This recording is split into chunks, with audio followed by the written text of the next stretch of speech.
Okay, let's start. Dear ladies and gentlemen, thank you for coming to my lecture.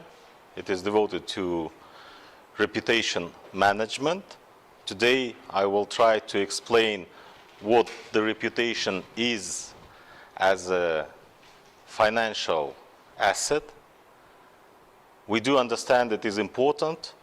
I'll try to explain and provide some academic formula to how it is important to us. What are the major components of it, how we could use it, and the idea is basically how did I come up to this idea, having spent 15 years in corporate communications and PR, and later figuring out the idea of reputation versus image and brand. This is a pretty new idea. I searched for a few books on the internet, on Harvard School, and the formula I would like to share with you today basically provides, from my point of view, a universal instrument to measuring and using reputation for increasing your assets' value. You can measure it, you can understand it. Once you understand it, you can work with it. And this works, the reason why I tried to do this in English, because I've issued 2 books myself earlier on PR, which was in 2009, called Kazakhstan PR Without Prejudices, which suddenly has become a top seller, a bestseller in Kazakhstan. For 3 weeks I've been sold more than Murakami and Coelho, which is a very good definition that people liked it. And 2 years ago, in 2013, I issued another book which was already devoted to the next idea, or let's say the next level, which is the reputation management versus public relations, so widely spread among the companies as an idea. So everybody knows what PR is, how it's good, and everybody talks about what? Talking about the PR. Everybody talks about image. And that's how I used to spend working in different areas. I used to be director of PR and corporate communications. For 5 years, I've been working in one of the largest oil and gas fields in Kazakhstan. It's a globally large oil and gas field with 4 international oil companies working there. It was Chevron, Eni, British Gas, and Lukoil. And what we've been encountering, basically, the philosophy was specific. I mean, it's a pretty environmentally sensitive area. So the whole PR was very important to the companies. I was trained on PR. And all the time you talk about PR, you talk about the image. And that's where the first problems lie in. Later I joined and worked for 5 years for the leading telecom company, which is called KSL. It's a telecenters company, as you know. And I encountered, yeah, there is really a problem that all the companies encounter once they speak about their image. What image is? Why is it important?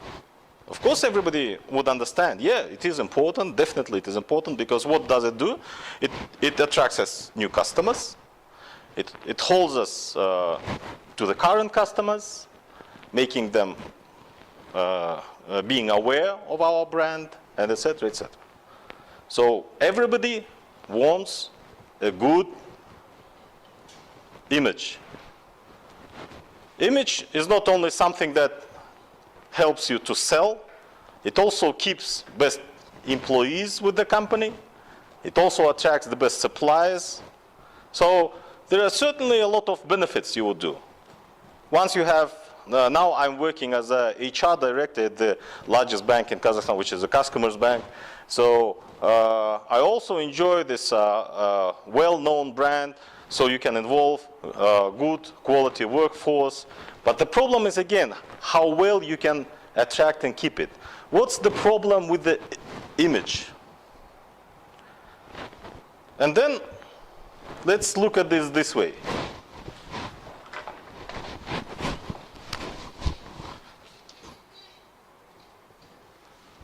There are 2 sides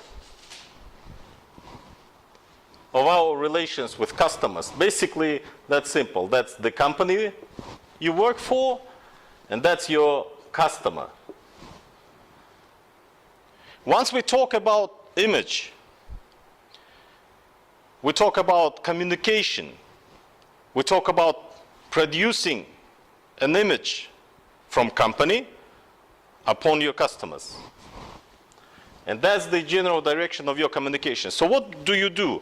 Talking about the image, what usually you encounter, the companies try to hire a good PR manager, a good PR agency to develop this good image. So this is the vector when you talk about image. You are producing a good image.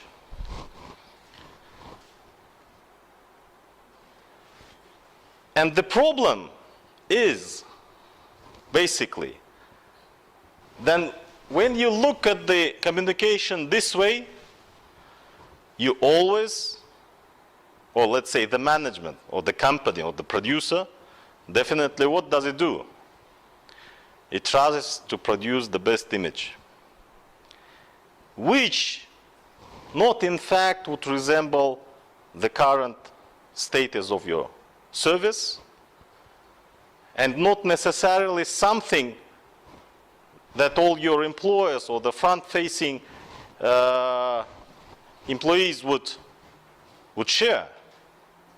And producing a very good image, your customer, supplier, or whoever would come, there is a very likely event that it doesn't experience what you promised. Then the problem starts. So what marketing is, and that was another idea I came up to, marketing is not something trying to sell, but it's rather about managing the expectations.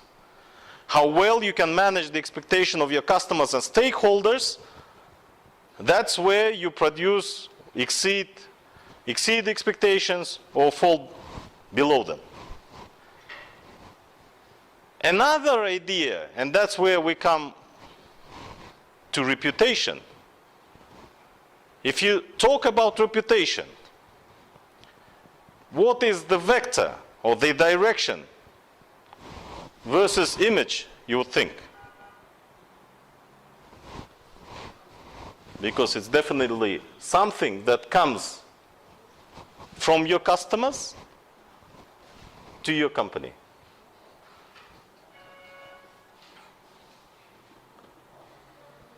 Among these two similar, at one hand, ideas, what's more valuable and more important?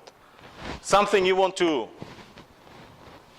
project or something you really enjoy? I think the answer is pretty clear.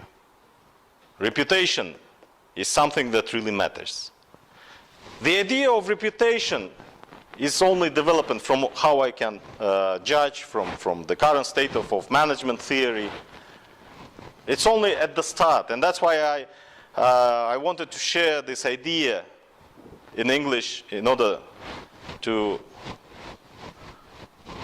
bring it and check it how it works internationally. Because it's really something multicultural. I mean, it works in any cultural idea. It's the same in all the world.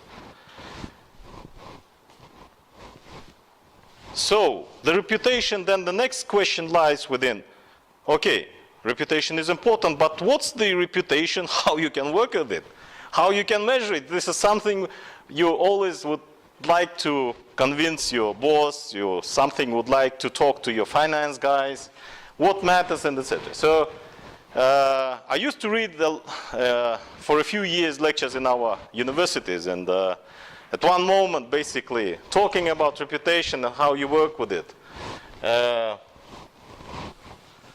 and thinking about what comes within the reputation. There are a few categories that we could speak is basically here I would like to share this new diagram on reputation management theory, let's say. So reputation is basically in the form of a diagram. Could be looking like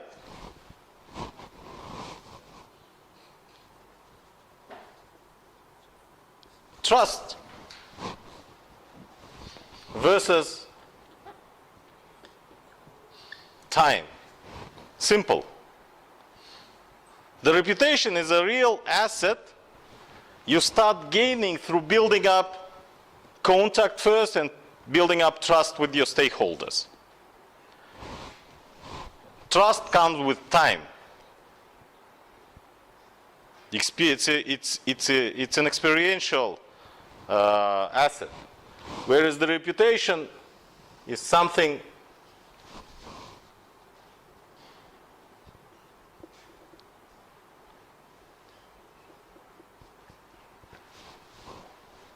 coming with time, bigger, lower.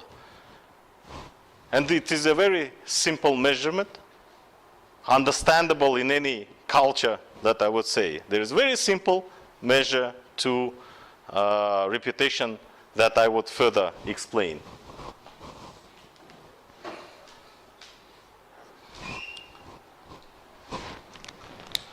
How does it work? Really, is it true and countable? I would like to share this was a very sad event 3 years ago, I think, right? We have an air company called Scott. If you look at its asset value before this deadly incident when the plane crashed with over a dozen people, passengers on board, what do you think would be the cost of this company prior and post the deadly crash? Would it be different? Definitely. And until now, is it still something you consider if you imagine yourself as an investor buying this Scott company, tracking its record on safety? Why? Because this is something they've blown up their trust from passengers, from customers. And this is something you would consider buying. So does the reputation of a reliable air carrier affects the company? So the difference between the current cost of the company prior and post the deadly crash, what kind of cost is it? It's basically the reputation cost. Reputation is something really what you keep your loyal customers with, and as a Pareto principle, 80% of your income usually comes from your loyal customers. It's about, and I'm always hearing, okay, these are big companies. I'm working for a bank. There are a few people working for a bank here. There are a few people for finance, from finance sector. Does the reputation matter to the bank? Yes. Why? Exactly. It depends on your deposit base.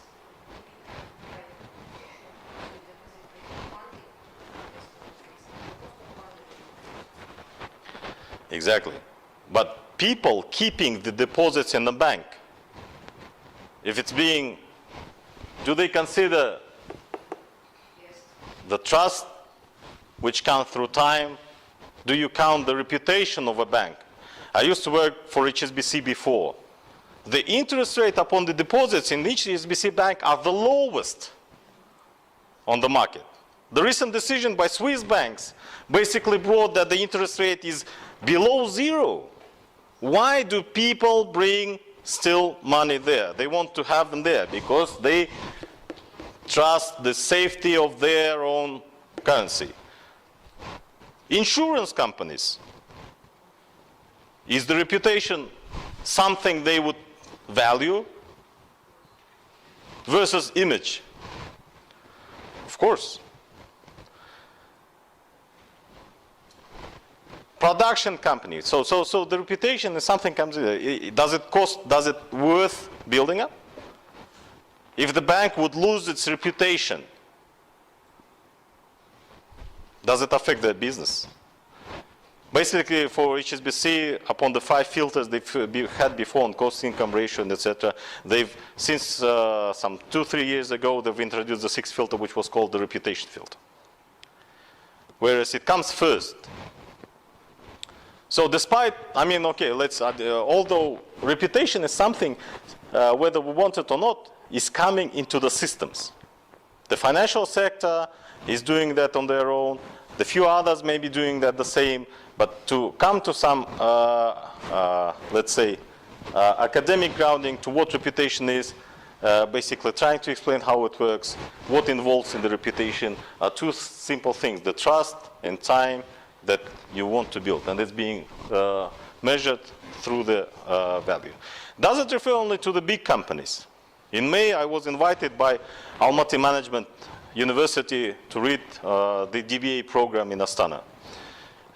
And the listeners were basically the medium-sized companies. They said, okay, Kуат, you are talking about the reputation, but it's only mostly maybe the banks, maybe somebody.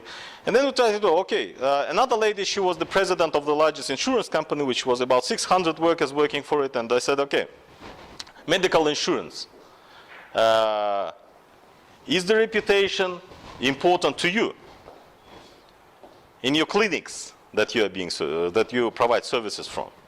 She says, definitely. I have a doctor. I had a case once he didn't properly maybe wash his hands and the infection went into the patient. Does it affect your reputation of the organization? Definitely. That's the main asset of a medical company. Another lady was the owner of a few restaurants network in Semipalatinsk. I asked her as well, okay, how many people are we? About 200 people. Does the reputation matter for your restaurant? What was the answer? She said, that's basically the main thing. I have a cook. If he does something wrong and somebody goes poisoned or something, my reputation is being managed. My best customers would ignore me. Is the reputation a financial asset? It is a financial asset. It is being measured simply and understandably through money. As Winston Churchill once said, okay, we cost as much as people can lend us.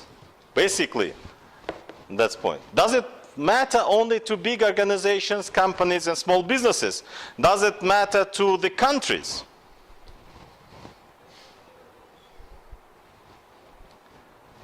Definitely. The reputation is an asset for a company. Does it matter for a person? Definitely. So, I hope once I've done this lecture in English, I hope if the others who would send, I would say my email at the end, and if we could share the ideas about how it works, that would be really grateful if we talk. That's not through the Kazakhstan experience. And Kazakhstan, okay, maybe to many people internationally that would sound really weird. That okay, for me the good idea, if it works everywhere, it's there's no origin kind of experience, you know. And how it comes is, why did I draw this reputation starting so high and coming up, and etc. Okay, why didn't I draw it directly? So the thing is that reputation grows through time and trust. That's I think that's clear. You need to gain trust. Once you don't have time, it's hard to say people will trust you immediately. Same with the companies. The new companies really would enjoy any trust because there is no experience, there is no time behind it. Building trust is the matter of time and actions. And that's where you gain the experience, the time. But how does it work? Why is it going up so high? And that was, again, my personal experience once. Once I had a call from a person I would barely know in a former company I worked in. It was in the foreign ministry of Kazakhstan. And he came up and said, okay, can you give me some let's say in dollars, that would be about, can you give me $1 I would pay for a taxi and give it back to you from ATM. I said, okay, no problem, here is $1. He went back, he took the money, returned me the $1. In 2 weeks, he came back to me again.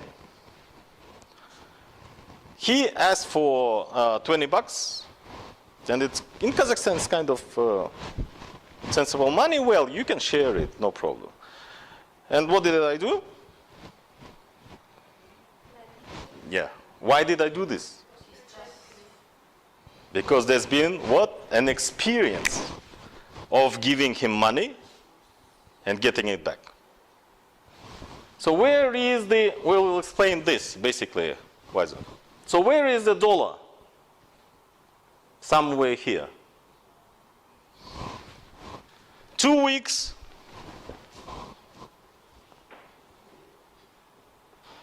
$20.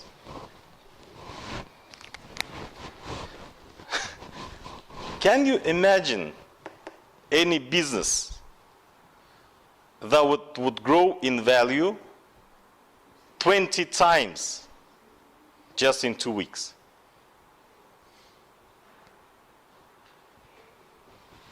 Through what? Through trust. And through him building up a reputation of reliable person. The story has a continuation. In 3 months, 2 o'clock in the morning, at night, I received a call from him. Again, as I said, I barely knew him. But, well, I lent him, he gave me back from his next salary. After 20 days, after a few days, he gave me back this $20. In 2-3 months, he calls me and says, okay, my dad is sick. I need to do an urgent operation to him on his heart. I've got to bring him to Germany. The cost is about $30,000. Can you lend me $10,000? Well, I'm a well-paid manager, but still, okay, $10,000, kind of 10,000 grams is a serious money for a manager. Well, what did I do? I said, okay, I can't give you $10,000, but I can give you, I mean, this is kind of situation where you always try to help, and I gave him $2,000. Where are $2,000? Again, that was about 2-3 months that passed from this experience. What happened later? He disappeared. Basically, he disappeared. I was, how do you say, I was cheated. Along with me, there were a couple of dozens of people who were cheated him same night. 2 banks that he took the money. And when the investigation started, basically since right the beginning, and that was the late fall, but it turned out that at the beginning of the summers, 6 months before, he was playing in a casino, or casino, how do you say, and lost a lot of money. He wanted to raise the money, basically, and et cetera, whatever. He was a scoundrel. Let's call it straight. But what he did, if he would have asked me, barely me knowing him, for $2,000, would I give it to him? Of course. $1,000. $50? Definitely no. But ultimately, I gave him $2,000. I'm still grateful to him because due to this experience, basically, I've understood how the reputation and trust works. It works through time, it works through experience, and it costs money. That's where, that's a good lesson learned. That's probably I'm grateful to him. I would like to share, and I think this scoundrel scheme works in any culture, in any economy. The cash talks internationally. The cash talks business. Reading the book of Virgin founder, Branson. At the moment of crisis in the early 2000s, I think he said that he went to the banks. He definitely needed a lot of cash. and all his economy was showing of his assets, well, there is big doubt about he would. The banks didn't want to give him money, but what he says, he said only one word. As long as he, if he's, what he says in his book, I never failed my word. I'll give you these money back. And the banks gave him all the cash, through which he took through the crisis and etc. The reputation is a monetary value. And the monetary value is something we really need to consider in our business. So the next question is how we build the reputation, how we do that, we will discuss in our lecture further on, but today for the sake of the idea and the diagram, which as an author, sorry for this like kind of thing, I call as a Kuat's diagram, let's say. Kuat's reputation diagram, whatever how you call it, but I think that's the way it works. It works everywhere. Once you look at this, and that's where the companies and the organizations will start thinking that's where you should build. I think what I wanted to say today is that, okay, here is what reputation is. Here is what it makes different from the image, and here is how it works. Why it goes down a little bit here? Because your money value is not growing indefinitely. There is always an end, but there is a thing that we will look through this scoundrel's case, is that the human nature maybe, or how the experience works, is that the trust is tending to grow quickly through experience. Again, if we conclude, the value of the person, of that guy, has grown up in 3 months, 10 times in a week, 100 times in the next 2 months. Is it a good business? Investing in your reputation? I think it definitely is. Do we currently invest in this business? Systematically, soberly, and understanding its value. I think this is idea something we should come up and develop. And I think that's the whole idea, maybe looking through this YouTube lecture. How the people, the management idea is still in development. As long as the company is going to get into crisis, there is no ideal organizational formula. Through this, maybe some kind of things, we can improve the management skills, we can improve the management structures. Talking about management structure, one thing I want to say is that is the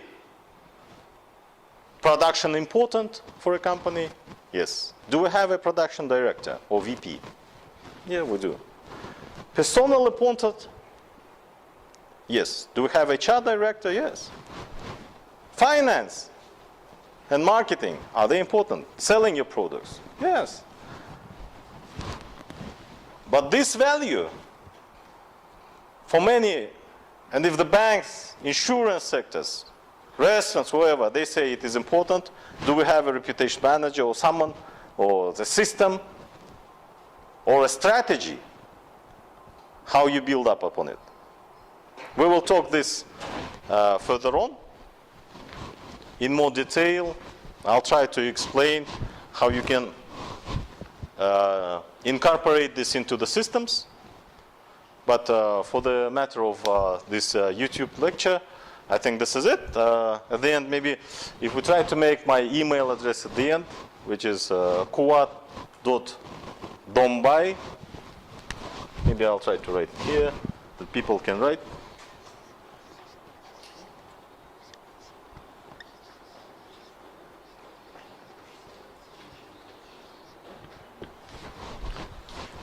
God bless Google.